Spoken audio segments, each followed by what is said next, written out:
It's become a kind of a big deal, I think, to look for content in Britain as The Office and other things come over. Was that unusual at the time? That was the first. Yeah. Yeah. Uh-huh. It was the first time it was done. Because Sanford and Son also, I think, Sanford and Son had a was, British yeah, president Stepford. to it. Yeah.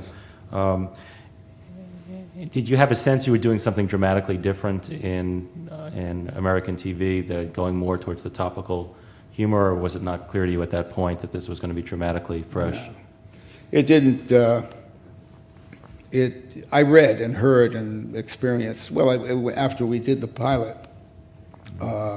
watching the networks agonize about whether to put it on or not, I watched ABC laughing their fool heads off when the executives saw it, right. And then not put it on. And that's the first time I realized, this was going to be difficult, because the language of it, the attitudes of it, were playing in any, public school playground. Mm-hmm. There was nothing America didn't know about in that show. But the people who think for America, who would insist that the average mentality is 13, nobody ever lost money, underestimating the intelligence of the American, those people had the problem. Okay, so who was your first casting idea for Archie Bunker? Mickey Rooney. Mickey Rooney. And I called. He had I can't remember his manager's name. It doesn't matter. I knew his manager. I called him. And he said, hey, the Mick is here. Why don't you talk to him? He put Rooney on the phone. I had never met Mickey Rooney. He put Rooney on the phone. And, Norm, hey, how are you? And what do you got? I said, well, I'm coming out to I was in New York. I'm coming out to California. I'd rather sit down and tell you about this guy. His name is Archie Bunker. It's a different kind of a series. And he said, no, tell me. You can tell me now. It's all right. I said, it's he's not your average television character, and I'd really like to sit with you and so. Anyway, he convinced me. Tell me now. So I said, well, he's a bigot. He will talk about Hebes and Spades and Dagos and so forth, but he's an average guy. He loves his family. And he heard that, and Rooney said, and you can't hear this and ever forget this kind of deathless prose.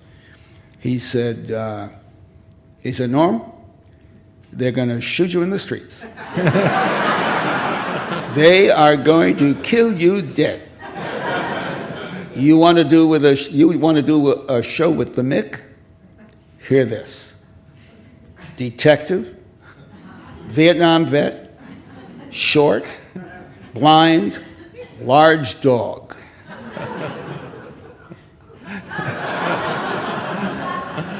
Uh-huh. That was so you moved on. Huh? Yeah.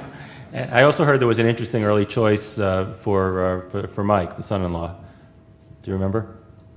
Well, I know Dreyfus wanted to do it. Is that what you're thinking of? I was thinking of Harrison Ford.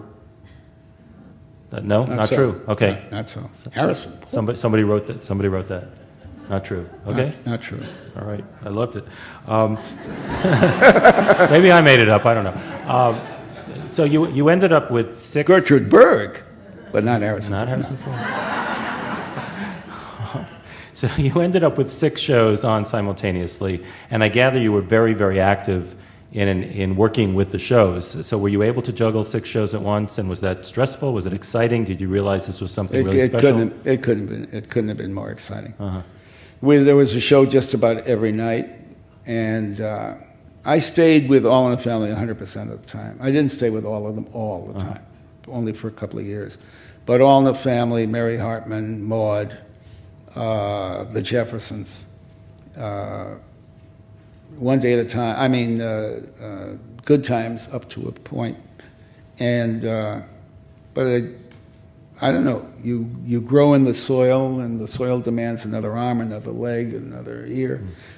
They grow. Mm-hmm. So I don't think I could ever have stepped into it. Matter of fact, when I wanted to replace myself, I asked some well-known people if they would step into it, and it wasn't possible. You had to grow up in it.